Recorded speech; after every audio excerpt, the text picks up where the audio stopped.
जब कभी माँ गलत होती है, कैरेक्टरलेस होती है, तो तब वो सोचती है कि इस अवसर पे, मेरे इस हालात पे, इस कंडीशन पे, जिस तरह से मैं अपने चरित्र का निर्माण कर रही हूँ, और उस हिसाब से मेरी बेटी का चरित्र निर्माण हो जाएगा, या मेरी बेटी या बेटे को ज़िंदगी बन जाएगी, या मेरे बेटे आईपीएस ऑफिसर बन जाएंगे, तो बिल्कुल मुमकिन नहीं है।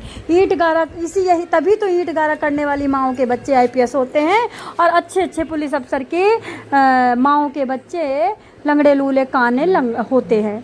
ऐसे ही तो होता है। तो मैं बताना चाहूँगी, जो ये घटना मैं आपको सुनाने जा रही हूँ, एक चरित्रहीन महिला गीता जी की। गीता जी गुरु बकसगंज थाने की रहने वाली हैं। जिला है रायबरेली, उत्तर प्रदेश, लखनऊ। ये महारानी जी, उम्र इनकी होती है 45 ईयर्स। इनके पति बाहर रह कर के काम करते हैं, मतलब कभी खेतों में, कभी इधर दुकानों पे, कभी गुरु बकसगंज, कभी लालगंज, कभी रायबरेली, और ये घर में रहती हैं अकेले। इनकी होती है बेटी 17 साल की, ठीक है। और इनके घर के दरवाजे से मेंढी लाल काफ़ी सुंदर हैं, काफ़ी लंबे हैं, काफ़ी कोड़े, कब बड़े हिस्क मिजाज हैं, हंसते हैं तो कमल खिल जाते हैं।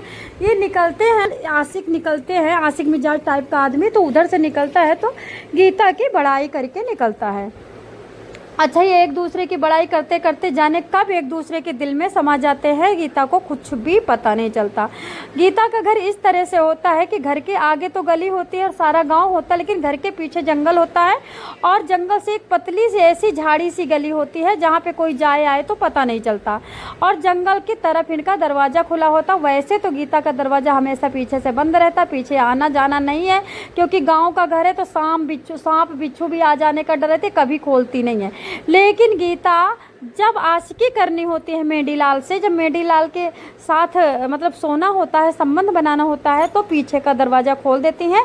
मेंढीलाल घुस जाता है और गीता को गले लगा करके दोनों एक हम बिस्तर हो जाते हैं।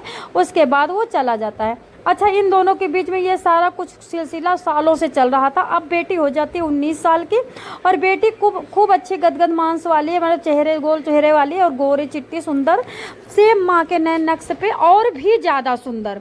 माँ तो 45 साल की थी, बेटी 19 साल की थी, पूरी जवानी माँ तो गदरा गई थी, मतलब बूढ़ी मान के चलो भाई, ये बूढ़ी 45 साल बूढ़ी होगी, और क्या, जब 40 की बूढ़ी होती तो 45 की बूढ़ी हो गई। तो मेंढीलाल क्या करता, रोज रोज देखा करता और कभी कभी हंस दिया करता बेटी को देख करके। एक दिन मेंढीलाल कहता है, गीता तुमसे सुंदर तुम्हारी बेटी लगती है, मेरा दिल तो तुम्हारी बेटी पे आ गया है। जैसे मैं तुमसे प्यार करता हूँ, उससे ज़्यादा दुगना मैं प्यार करने लगा हूँ तुम्हारी बेटी को। मेरा दिल करता है तुम्हारी बेटी को गले लगाऊँ। अब गीता इतने सुनते ही पगला जाती है, कहती पागल तो नहीं हो गया है, माँ बेटी क्या खेल खेल रहा है, चुप हो जा, ऐसे डांट देती है। उसके बाद मेंढीलाल चुप हो जाता है, लेकिन उससे ज़्यादा फिर कभी कोई विरोध नहीं करता है, ना कहता है ना ये कहती है, कुछ नहीं होता है। लेकिन धीरे धीरे वो बेटी को पटाने की पूरी कोशिश करता है। गीता अगर इधर है तो उधर आंख मार दिया, उधर तो उधर आंख मार दिया, और फिर इस तरह से बेटी को गुप्तांगों को मतलब जैसे टच करने लगता, सीना ऊना को टच करने लगता है। इस तरह से एक दिन तो ये बेटी के साथ इतना गलत कर देता है कि बेटी रोती हुई जब माँ आती है तो माँ से कहती, माँ तुम्हारे कुकर्मों का फल तुम्हारी बेटी पे पड़ गया है, तुम्हारा आशिक मेरे ऊपर चढ़ गया है, मेरे को खा रहा है। इतना कहते ही माँ पूरी तरह से जलजला हो जाती है, ज्वालामुखी हो जाती है, फटने को तैयार हो जाती है। लेकिन माँ इतनी चालाक चिड़िया थी कि कोई वहाँ पे एरिया पे उतना चालाक नहीं था। माँ ने कहा, शांत हो जा बेटी, मैं तुम्हारे लिए ज़िंदगी पूरी कुर्बान कर दूंगी। माँ कहती है, मैं एक प्लान बना रही हूँ, उस प्लान में तुझको मेरा साथ देना होगा।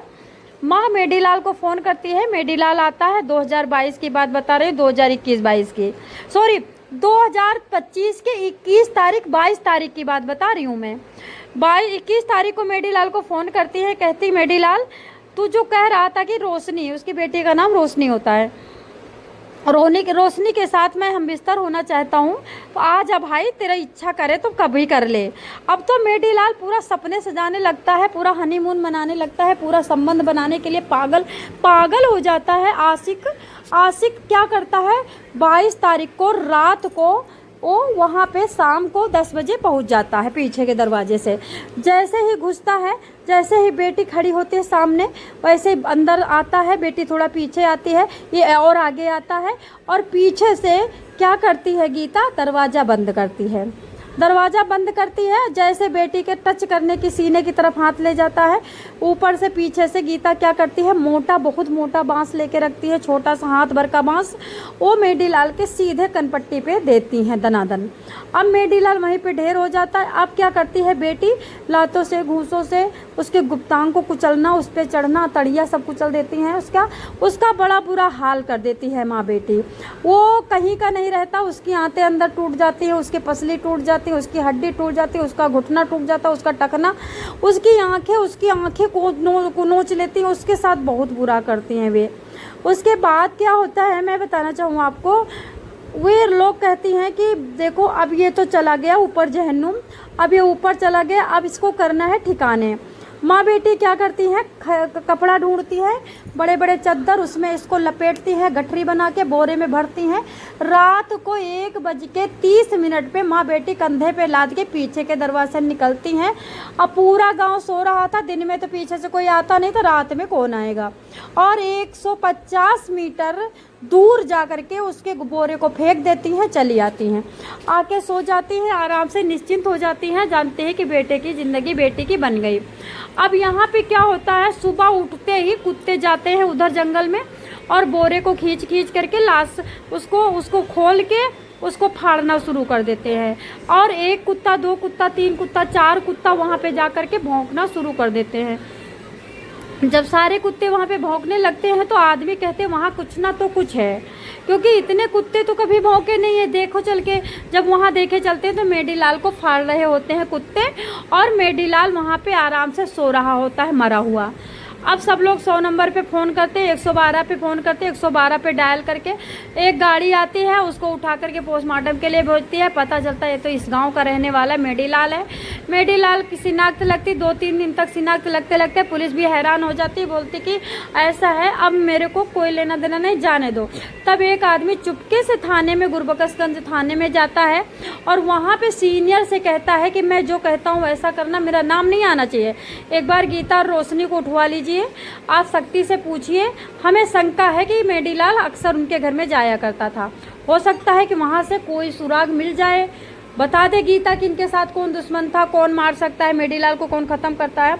इतना सुनते ही क्या करते हैं वो, मतलब एसीपी आलोक प्रियदर्शी वहाँ पे होते हैं, उनसे ऑर्डर लेते हैं। ऑर्डर लेकर के तुरंत के तुरंत इनको उठवा लेते हैं माँ बेटी को साफ कह देते हैं कि सारा पता चल गया है, हमको बता दिया है तुम्हारे पड़ोसियों ने कि तुम्हारा कुछ ना कुछ चक्कर था, सारा कबूल होगी कि मैं तीसरे हाथ से कबूलवाऊँ, बुलाऊँ लेडीज कांस्टेबल को, तुम्हारी हड्डी पसड़ी मैं बताऊँ। वैसे ही गीता और रोशनी टूट जाती है और तुरंत के तुरंत गीता रोशनी क्या करती हैं, रोने धोने लगती है, सारी बातें बताती है कि मेरे पे नज़र था, मेरे से रोशनी कहती है मम्मी के साथ संबंध बना रहा होता है, मेरे को देख रहा होता है, मम्मी को टच कर रहा होता है, मेरे को आंख मार रहा होता है, बहुत गंदा आदमी था साहब, क्या करती मैं, मारना ज़रूरी हो गया है। तो एसीपी जी कहते हैं कि तुमने गलत किया, अगर आप यहाँ पे आती बताती तो मैं सोल्यूशन निकलता, आज वो बंदा भी बचा होता है, तुम्हारी इज्जत भी बची होती, आज तुम क्या करोगी। तुरंत फाइल तैयार होती है और कोर्ट में उनको सबमिट कर दिया जाता है। अब इनको उम्र कैद की सज़ा हो चुकी है, 20-20 साल की माँ बेटी की सज़ा हो चुकी है। ऐसी माँ थी, अब संबंध बनाते बनाते कब बेटी की ज़िंदगी बर्बाद कर गई, कब बेटी की ज़िंदगी में आग लगा चुकी, कुछ पता ही नहीं चला। माँ कुकर्म करती है तो माँ के कुकर्मों का सारा फल बेटी पे आता है।